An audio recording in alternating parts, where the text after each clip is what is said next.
Applications of inductive effect. देखिए, जो organic chemistry है उसमें रिएजेंट्स को दो पार्ट में डिवाइड करी है। एक है इलेक्ट्रोफाइल्स और एक है न्यूक्लियोफाइल्स। इलेक्ट्रोफाइल्स वो जिन पे पॉजिटिव चार्ज है या जो इलेक्ट्रॉन डेफिशिएंट है। डेफिशिएंसी भी हो सकती है, जरूरी नहीं कि हर जगह चार्ज ही दिखे। इलेक्ट्रॉन डेफिशिएंस का मतलब ऑक्टेट पूरी नहीं है सेंट्रल एटम की। तो इनको डिटेल्स में पढ़ेंगे हम आगे कि टाइप ऑफ रिएजेंट्स। तो अभी से इतना जान लीजिए, पॉजिटिवली चार्ज रिएजेंट इलेक्ट्रोफाइल है, नेगेटिवली चार्ज रिएजेंट न्यूक्लियोफाइल है। ये इलेक्ट्रॉन सरप्लस होते हैं। तो reactivity of alkyl halides inductive effect से आप कैसे समझा सकते हो? Alkyl halides are more reactive than alkanes. आपसे एक क्वेश्चन आ गया। अब alkyl halide are more reactive than alkane आ गया, या फिर मैं आपसे कहूं जी methyl chloride is more reactive than methane, ethyl chloride is more reactive than ethane, propyl chloride is more reactive than propane, या butyl chloride is more reactive than butane. ये सब एक ही कंसेप्ट है, alkyl halides are more reactive than alkanes. Question कैसा भी बन सकता है, आंसर सेम रहेगा, कंसेप्ट सेम रहेगा। तो मीथेन से समझते हैं, सबसे सिंपलेस्ट एल्केन मीथेन, और यहाँ पे एच हटा के आपने मिथाइल क्लोराइड बना लिया। यहाँ पोलैरिटी नहीं है, यहाँ पोलैरिटी है। जब भी आप आंसर लिखेंगे दोनों के बारे में लिखेंगे। तो देखिए मैं इसका आंसर इस क्वेश्चन का किस तरीके से लिखूंगा। Due to minus I effect, तो ये टेक्निकल वर्ड हो गया जो आना जरूरी है। माइनस इंडक्टिव इफेक्ट लिख दीजिए, आई नहीं लिखना चाहते, इंडक्टिव पूरा लिख दीजिए। Produced by halogen atom, halogen atom यहाँ पे क्या है, chlorine. In carbon chlorine bond, the carbon halogen bond कह लीजिए, carbon chlorine bond acquires polarity which facilitates the attack of polar agent. जब पोलैरिटी आ जाएगी तो ये क्या करेगा, पॉजिटिवली चार्ज रिएजेंट जहां पे सेंटर है वो न्यूक्लियोफाइल को अट्रैक्ट करेगा अपनी तरफ, नेगेटिवली चार्ज सेंटर जो है वो इलेक्ट्रोफाइल को अट्रैक्ट करेगा अपनी तरफ। तो इस तरीके से यहाँ पे आपका सब्स्टिट्यूशन या रिएक्टिविटी आपकी बढ़ जाएगी। अब बात इसकी भी करनी है, तो एक लाइन इसके बारे में लिखिए, alkanes being non polar are non reactive in nature. बस यहाँ पे कोई भी बॉन्ड के अंदर पोलैरिटी नहीं है। तो अगर एक नंबर या दो नंबर का क्वेश्चन है तो इतना आंसर सफिशिएंट है, ज्यादा बड़ा लिखने की जरूरत नहीं है। तो एप्लीकेशंस यहाँ पे कितनी भी हो सकती है, कोई भी एल्केन उसकी करस्पॉन्डिंग कोई भी एल्काइल हैलाइड बना के आप कर सकते हैं। और कार्बन मैंने क्लोरीन लिखा है, आप हेलोजन लिख दीजिए, halogen can be chlorine, bromine, iodine, कोई भी, फ्लोरीन छोड़ दीजिएगा।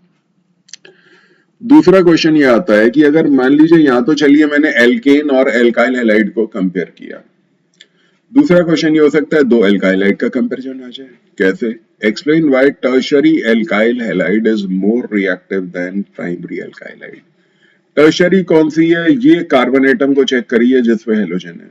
ये कार्बन एटम अगर तीन कार्बन एटम से आपका जुड़ा हुआ है तो ये क्या है, टर्शियरी कार्बन एटम।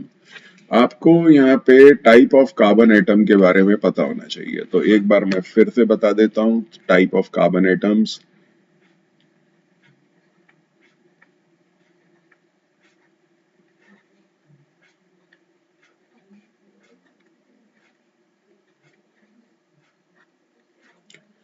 देखिए वो कार्बन एटम जो अकेला है, मान लीजिए मीथेन का एक कार्बन एटम अकेला है तो मैं इसको प्राइमरी कार्बन एटम कहूंगा।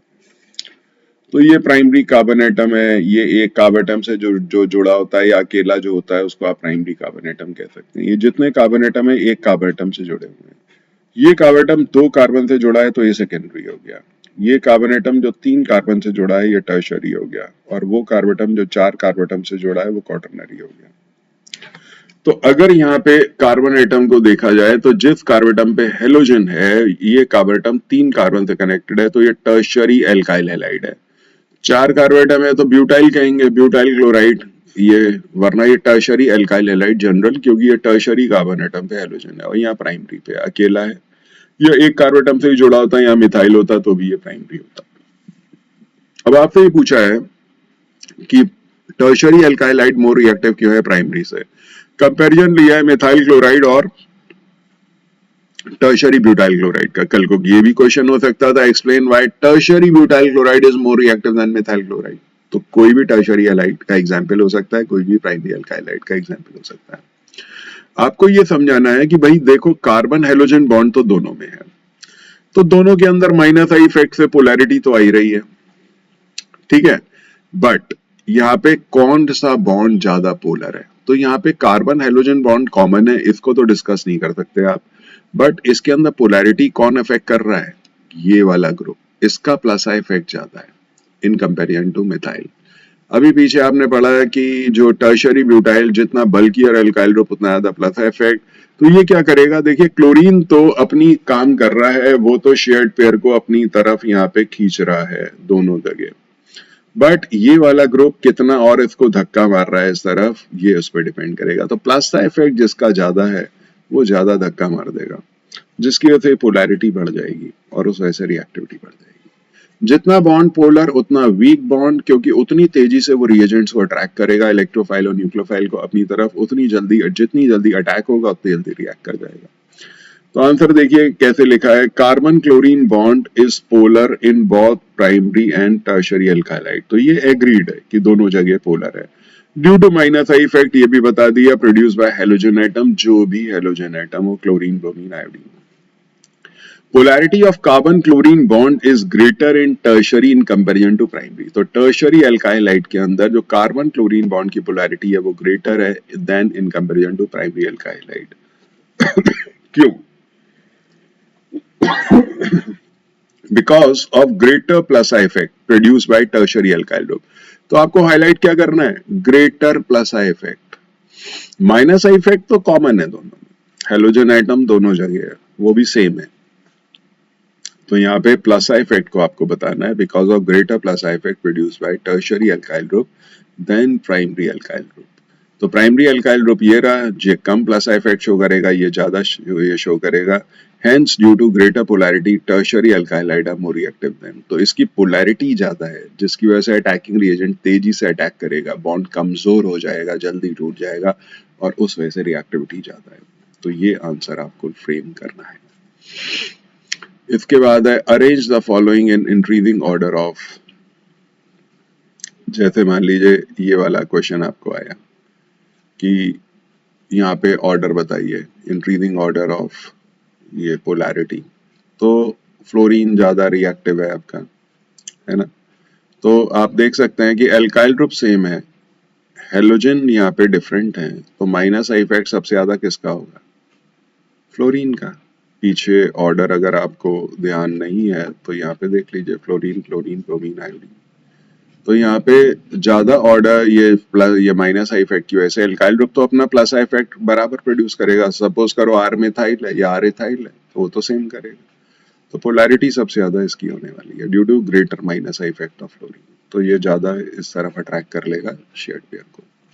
बॉइलिंग पॉइंट यहाँ पे देख सकते हैं, जितनी ज्यादा पोलैरिटी उतना ज्यादा बॉइलिंग पॉइंट, तो उसका ऑर्डर भी सेम रहेगा। अब हमने थोड़ा सा चेंज कर दिया, हमने कहा जी हेलोजन एटम सेम है, बट एल्काइल ग्रुप आपके डिफरेंट है, ये टर्शरी है, ये सेकेंडरी है, ये प्राइमरी है, और यहाँ पे मिथाइल है। तो यहाँ पे सबसे ज्यादा पोलैरिटी किसमें होगी, इसमें। तो टर्शरी का जो बॉइलिंग पॉइंट है वो यहाँ पे सबसे ज्यादा होगा, क्योंकि maximum polarity plus I effect की वजह से इसकी होगी। और देखिए IMF directly proportional to boiling point होता है। इंटरमॉलिक्यूलर फोर्स किस बात पे डिपेंडेंट है, पोलैरिटी पे। जितना बड़ा नेगेटिव चार्ज होगा यहाँ पे एक मॉलिक्यूल का, उतना ही यहाँ पे दूसरे मॉलिक्यूल का पॉजिटिव चार्ज, उतना ही बीच की फोर्स ऑफ अट्रैक्शन ग्रेटर हो जाएगी, इंटरमॉलिक्यूलर फोर्स। तो ये फोर्स मैक्सिमम होगी टर्शरी में, फिर सेकेंडरी में, फिर प्राइमरी में, और सबसे कम। तो ध्यान रखिएगा, जब आप हेलोजन सेम हो और यहाँ पे ये डिफरेंट हो एटम या ग्रुप, तो आप देखेंगे माइनस आई इफेक्ट। और जब हेलोजन एटम सेम है, एल्काइल ग्रुप डिफर कर रहे हैं, तो आप देखेंगे प्लस आई इफेक्ट। तो ऊपर वाले जितने ये दो आंसर जो दिए हैं वो मैंने माइनस आई इफेक्ट के बेसिस पे दिए, और इसका क्योंकि हेलोजन एटम सेम है तो यहाँ पे मैंने प्लस आई इफेक्ट के बेसिस पे आंसर किया है। तो ये अरेंज द फॉलोइंग यहाँ पे ऑर्डर बताने के लिए आता है यहाँ।